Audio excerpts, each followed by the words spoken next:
Welcome to Fear Spiral. Divorce as a way of stripping your life down to the essentials. For me, that meant a sparsely furnished, second-floor apartment in a forgotten corner of Chicago. The rent was cheap, the silence was deafening, and the previous tenant had left nothing behind but dust bunnies and the faint smell of mothballs. It was a blank slate, a place to start over, or so I thought. The first night was a flurry of cardboard boxes and the screech of packing tape. Exhausted, I paused, leaning against the wide, uncurtained window that overlooked the street. That's when I saw her. Directly across, in a window identical to mine, stood a woman. Her face was a pale oval in the gloom, her hair dark and stringy.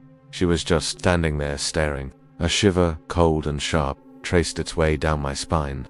It wasn't just that she was staring, it was how she was staring. Motionless, utterly, unnervingly still. I told myself it was just a neighbor, curious about the new arrival. I offered a small, hesitant wave. She didn't respond. Her expression didn't change. Her eyes, wide and dark, remained fixed on me. And then I noticed it. She wasn't blinking, not once. I quickly pulled away from the window, my heart hammering against my ribs. It's nothing, I chanted to myself. It's just the stress. But I couldn't shake the image of her pale, unblinking face. For the next hour I tried to focus on unpacking, but my gaze kept drifting back to the window. Every single time I dared to look, she was there. A silent, unmoving sentinel in the opposite building. Sleep felt impossible.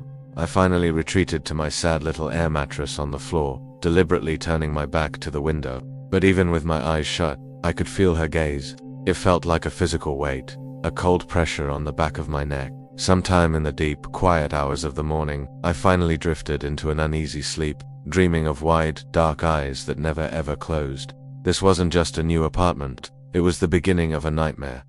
Have you ever had that feeling, that prickly sensation on the back of your neck that tells you something is just off? That's exactly what Sarah felt last Tuesday morning. She was making coffee, just like any other day, when she glanced out her kitchen window. Across the street, in the house that had been empty for months, a woman was standing at the window, staring directly at her. It was strange, but Sarah just shrugged it off. Maybe new neighbors were moving in. She gave a little wave, a friendly welcome to the neighborhood gesture. But the woman didn't wave back. She didn't even seem to notice. Her eyes were wide, fixed on Sarah's house. A little unnerving, sure, but Sarah had a busy day. She forgot about it, until the next morning. Sarah went to make her coffee, looked out the window, and her heart nearly stopped. The same woman was still there. Same window, same pose, same eyes wide open. Sarah waved again, this time more nervously. The woman didn't move, didn't blink. It was as if someone had frozen her in time, a living statue in a dusty window frame. This wasn't just strange anymore, it was deeply unsettling. Who stands in a window, motionless, for over 24 hours? Sarah's mind raced. Was she okay? Was this some kind of bizarre prank? Her hand hovered over her phone, her thumb hesitating over the numbers 911. Every instinct screamed that something was terribly wrong across the street. Frustrated and scared, Sarah decided she couldn't just stand by. She grabbed her coat and her phone, her heart pounding a frantic rhythm against her ribs. She had to know what was going on. As she stepped out her front door, the crisp morning air did little to calm her nerves. She walked across the quiet street, each step feeling heavier than the last. Her eyes locked on the unblinking figure in the window. She reached the porch of the old house. The paint was peeling, and a single dead leaf skittered across the warped wooden planks. Taking a deep breath, Sarah raised her hand and knocked. The sound echoed, loud and hollow. She waited. Nothing. She knocked again, harder this time. "Hello, is everything all right in there?" Her voice trembled slightly. Still silence. The woman in the window remained perfectly, eerily still. That's when Sarah noticed something glinting in the faint morning light. Something just beside the woman's frozen figure. "Honey, you won't believe what happened yesterday. I was in the kitchen, just making some tea, you know, my usual routine. I glanced out the window, and that's when I saw her. Across the way, in that old brick building, there was a woman standing in one of the windows on the third floor. Just standing there, staring. It was so strange because I'd never seen anyone in that building before. She had this long, dark hair, and even from a distance her eyes looked so intense it gave me the chills. Honestly, I almost dropped my mug. I watched her for a few minutes, but she didn't move at all, just kept staring right at my window. It was seriously unnerving. I thought maybe some new tenants had finally moved in, but the whole vibe felt off. It wasn't welcoming, it was just creepy. So, later that afternoon, I saw my neighbor, Mrs. Kent, watering her flowers. You know her, the sweet lady from apartment to B. I thought, she's lived here forever, she must know what's going on. So I went over and casually asked, "Hey, Mrs. Kent, do you know who moved into the building across the street? I saw a woman in the window this morning." I swear, the color just drained from her face. She put down her watering can and looked at me with these wide, terrified eyes. She leaned in close and whispered, and her voice was shaking. She said, "Sarah, that's impossible. That building has been completely empty for 15 years. Ever since the fire." I just started laughing. You know, that nervous kind of laugh when you're trying to convince yourself something isn't as scary as it sounds. But my voice trembled when I tried to speak. A fire? 15 years? It couldn't be. But Mrs. Kent just shook her head, her expression dead serious. Now, I'm sitting here, and it's getting dark. I keep telling myself it was just a trick of the light, a reflection, anything, but I can't shake the feeling.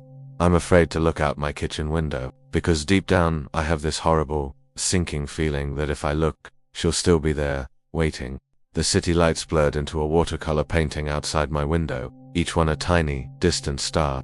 I'd always loved this view, the way it made me feel like I was floating above the world. But tonight, something felt off. The usual comfort of my apartment had been replaced by a quiet, gnawing unease. I stood by the large glass door leading to the balcony, sipping my tea, trying to shake it off. My reflection stared back at me, a familiar silhouette against the glittering cityscape. But as I watched, a chill crept up my spine. My reflection, it seemed a little too still. I tilted my head, curious. My reflection's head remained perfectly straight, its eyes fixed on something just over my shoulder. A knot of ice formed in my stomach. This had to be a trick of the light, a figment of my tired imagination. I'd been working too hard. I took a deep breath and turned away, heading back to the sofa. I counted to 10, my heart hammering against my ribs. "It's just stress, Sarah," I whispered to the empty room. "Just stress." With a forced sense of calm, I turned back to the glass. My reflection was still there, exactly as I had left it, but it wasn't alone anymore. Behind my unmoving reflection, a figure had appeared, a woman. She was pale, her dark hair plastered to her face as if she'd just emerged from water. But the most terrifying part was her eyes. They were wide open, locked onto mine, and they didn't blink. Not once. She was standing in my living room, but when I spun around, there was nothing but empty air. My breath hitched. I looked back at the glass. The woman was closer now, so close that her face almost filled the frame behind my reflection's shoulder. Her expression was blank, but her eyes screamed. I could feel her cold gaze piercing through the glass, through my own reflection, and deep into my soul. She was in the reflection, but she was watching me. I stumbled backward, my tea mug slipping from my trembling hands and shattering on the floor. The sound was deafening in the silence. I couldn't tear my eyes away from the glass. The woman began to raise her hand, her movements slow and deliberate, a horrifying parody of a wave. My reflection remained frozen, a statue in this nightmare tableau. The woman's lips parted, and though no sound came out, I could read the words she formed. "Hello. Have you ever taken a photo only to find something off? Something you can't quite explain?" This is exactly what happened to Sarah. It was a perfectly normal Tuesday afternoon. She was walking through the park, enjoying the autumn air, snapping pictures of the colorful leaves. She took a wide shot of a particularly beautiful old oak tree, its branches reaching out like gnarled fingers. It wasn't until she got home, scrolling through her photos, that she noticed it. In the background, partially hidden behind the tree's trunk, stood a woman. Sarah didn't remember seeing anyone there. Curious, she zoomed in. The woman was wearing an old-fashioned dress, something out of a history book. Her face was pale, almost unnaturally so, but it was her eyes that made a shiver crawl up Sarah's spine. Her pupils were milky white, like marbles. Her mouth was slightly agape, as if she was in the middle of saying something, or perhaps screaming. Sarah told herself it was just a trick of the light, a blur, a digital glitch. It had to be. She was just letting her imagination run wild, to prove to herself that it was nothing, that she was just being silly. Sarah stared intently at the zoomed-in image on her phone. She focused on the woman's face, trying to find a logical explanation. She blinked, her own eyes dry from staring, and in that split second, the impossible happened. The woman in the photo blinked back, her white eyes closed and opened in perfect sync with Sarah's. Sarah's heart hammered against her ribs. She dropped her phone as if it had burned her. The screen went dark, but the image was seared into her mind. The woman in the photo wasn't just a glitch. She was watching, and now she knew Sarah was watching her too. Today, I've got a story for you that's going to make you think twice about what's lurking in the back of your closets. Let's talk about Sarah. Sarah was just like any of us, settling into a new apartment. That exciting phase of unpacking and making a space your own. During a deep dive into the whole closet, behind a stack of old board games, she found it, a single, dusty VHS tape. It was old, the plastic case cracked, and scrawled on the label in thick, black marker were 3 words that practically dared her: do not watch. Now what would you do? Exactly, curiosity is a powerful thing. That night, after a bit of a hunt, she managed to borrow an old VCR from a neighbor. The anticipation was almost electric as she slid the tape in. The TV screen flickered to life, showing a grainy, static-filled image. It looked like a recording of a therapy session from decades ago. A man sat hunched in a chair, his eyes wide with a kind of terror that felt chillingly real, even through the old footage. He rocked back and forth, staring intently, not at the camera, but just past it. The therapist, a calm voice from off-screen, tried to soothe him. "Can you tell me what you're seeing?" he asked. The man just shook his head, his breathing ragged. Then he finally spoke, his voice a strained, desperate whisper that seemed to cut right through the static. "If you look away, she moves." He repeated it, over and over, like a mantra. "If you look away, she moves." Sarah felt a shiver run down her spine. It was just an old tape, right? A creepy find. But she couldn't shake the man's terrified expression. She glanced away from the screen for just a second, towards the dark corner of her own living room. When she looked back at the TV, the man was gone. The chair was empty. The tape hissed with static for a moment, and then a new image slowly faded in. It was a close-up of a woman's face, pale and still, with eyes that were black and empty. The most terrifying part, she was looking directly at the camera, and she was smiling. Sarah scrambled to eject the tape, her heart pounding in her chest. The screen went black, but the image was burned into her mind. That night, she couldn't sleep. Every shadow seemed to shift. Every creak of the floorboards sounded like a footstep. She felt like she was being watched. That same intense stare from the tape now haunting her own apartment. She understood the man's fear now. The terrifying part wasn't what you were looking at. It was what happened the moment you looked away. I've got a tale for you today that will make you think twice before closing your eyes at night. So, get comfortable, and let's dive in. The story begins with Sarah. She'd been having the same unsettling dream for a week straight.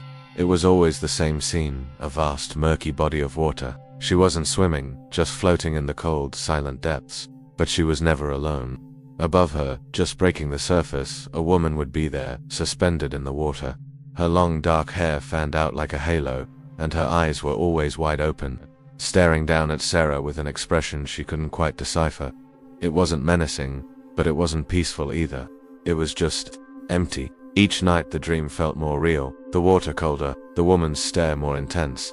Sarah would try to call out, but no sound would escape her lips. She would try to swim away, but her limbs felt heavy, like they were tangled in invisible seaweed. She'd always wake up with her heart pounding, her sheets damp with a cold sweat. The image of those vacant eyes burned into her mind. She tried everything to shake it off: warm milk, reading, avoiding caffeine, but every time she drifted off, she was pulled back under. Then came the night that changed everything. The dream started as usual. Sarah found herself in the familiar, suffocating stillness of the deep. The woman was there, a ghostly figure against the shimmering surface. But this time, something was different. A primal fear, sharper than ever before, gripped Sarah. She had to get out. With every ounce of her will, she kicked her legs and thrashed her arms, fighting her way towards the surface, towards the air she so desperately needed. As she got closer, the woman's blank expression seemed to shift. For the first time, a flicker of something recognition, warning, crossed her face. Sarah was almost there, her hand reaching for the surface, when the woman moved. In a flash, a cold, strong hand shot out and clamped down on Sarah's wrist. The grip was like ice and iron, pulling her back down. Sarah screamed, the sound finally erupting from her lungs in a torrent of bubbles. She woke up with a violent gasp, sitting bolt upright in her bed, the scream still caught in her throat. Her heart hammered against her ribs, and she was breathing in ragged, painful gulps. The room was dark and silent.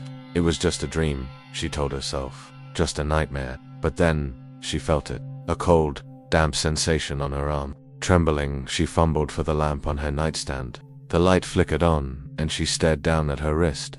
There, stark against her skin, was a wet, perfectly formed handprint. My best friend Emily showed up at my door last night, her eyes wide with a fear I'd never seen before. She'd been struggling lately, and when she begged to stay, saying she didn't feel safe alone, of course, I said yes. We stayed up late, talking about everything and nothing, just trying to bring back the normal, easy comfort we always shared. I thought she was just overwhelmed, that a good night's sleep in a safe place was all she needed. I tucked her into the guest room, promising we'd figure everything out in the morning. But when morning came, the house was silent. Too silent. Emily was gone. Her bed was neatly made, almost untouched. Panic started to crawl up my throat. I called her name, searching every room, but there was no answer. It was like she had vanished into thin air. Then, on the nightstand, I saw it. Her phone. It was the only thing she'd left behind. My hand trembled as I picked it up. Why would she leave without her phone? It didn't make any sense. The screen was unlocked, open to a video that had just finished recording. My heart pounded against my ribs as my thumb hovered over the play button. I had to know. I had to see what happened. I pressed play. The video was dark, shaky, clearly filmed from the bed where Emily had been sleeping. It was pointed directly at the guest room doorway, which was slightly ajar, showing a sliver of the dark hallway outside. For a long moment, nothing happened, just the sound of quiet, rhythmic breathing. My breathing. I realized the camera was pointed towards me, asleep in my own room across the hall. Then, a whisper. It was Emily's voice, but it was strained, terrified, and barely audible. "She's standing behind you," the whisper cracked. My blood ran cold. I couldn't breathe. My eyes were glued to my own sleeping form on the tiny screen, oblivious. The whisper came again, a desperate, final plea that will echo in my mind forever. "Sarah, don't blink." The video ended. I'm still sitting here, phone in my hand, too afraid to turn around. I haven't blinked. I can feel a cold draft on the back of my neck, and I think I can hear breathing, and it's not mine. Have you ever felt like you were being watched? Not just a fleeting glance, but a constant, unnerving stare that makes the hairs on the back of your neck stand up. For Sarah, this feeling wasn't just in her head, it started subtly. A flicker of movement in the window of the empty apartment building across the street. She'd dismissed it at first, a trick of the light, maybe a bird, but then it happened again, and again. Soon she could make out a figure, a person, standing perfectly still in the dark, empty window, just watching her. Day and night, whenever she looked, it was there. She tried to ignore it, drawing her curtains, but the feeling of being observed never left. It burrowed under her skin, a constant, silent pressure. Her friends told her she was just stressed, overworked, but Sarah knew what she saw. She started documenting it, taking pictures with her phone. But every time the photo would just show an empty, black window, no figure, no watcher. It was as if it only existed for her eyes. The sleepless nights turned into sleepless weeks. Paranoia became her constant companion. She stopped leaving her apartment, convinced that the moment she stepped outside, the figure would somehow cross the street. Her friends grew worried. Texts went unanswered. Calls went straight to voicemail. After 3 days of complete silence, they finally called the police, fearing the worst. When the officers arrived, they had to force the door open. The apartment was quiet, eerily so. And there, in the living room, they found her. Sarah was sitting in her favorite armchair, placed directly in front of the window. Her eyes were wide open, locked in a terrified, unblinking stare. She wasn't breathing. One of the officers looked across the street, following her gaze to the abandoned building she had been obsessed with. His blood ran cold. In the window, exactly where Sarah had said, stood a figure. It was motionless, bathed in the faint city glow. And as the officer squinted, his heart hammered in his chest. The figure was identical to the woman in the chair. It was Sarah, staring right back. Weeks later, the apartment was listed for rent again. The landlord, eager to fill the vacancy, probably didn't mention the strange disappearance of the previous tenant. Why would he? It was just a young woman who packed up and left without a word. People do that all the time, right? A young couple, Mark and Chloe, were the new tenants. They were thrilled. The rent was a steal for a place this size, with such a great view of the city. As they started unpacking boxes, a sense of new beginnings filled the air. Chloe hummed a cheerful tune as she placed a box labeled kitchen on the counter. She paused, stretching her back, and glanced out the massive living room window. The city skyline was breathtaking, but something else caught her eye. In the window of the building directly opposite, a figure stood motionless. "Hey," she called out to Mark, a playful smile on her face. "Looks like we've got a welcoming committee. Someone's watching us from that building over there." Mark walked over, draping an arm around her shoulder. He squinted, following her gaze. "Oh, that," he chuckled, dismissing it instantly. "Honey, it's probably just a mannequin, you know, one of those weird Art Deco things people have." Chloe shrugged, leaning into him. "Yeah, probably. Still a little creepy." Though they turned away from the window, back to the happy chaos of their new life. But as they moved deeper into the room, their backs to the window, the glass held a secret. In the faint reflection, superimposed over the cityscape, another figure was present. It wasn't in the building opposite. It was right there, inside their new apartment, standing just behind them. It was Sarah. Her hair was matted. Her clothes were the same ones she wore the day she vanished. And her eyes were wide open, staring, never blinking. She had never left. And now, she wasn't alone anymore. Thanks for watching this spooky tale. Thanks for watching. Like, subscribe, comment, and share. It really helps me out.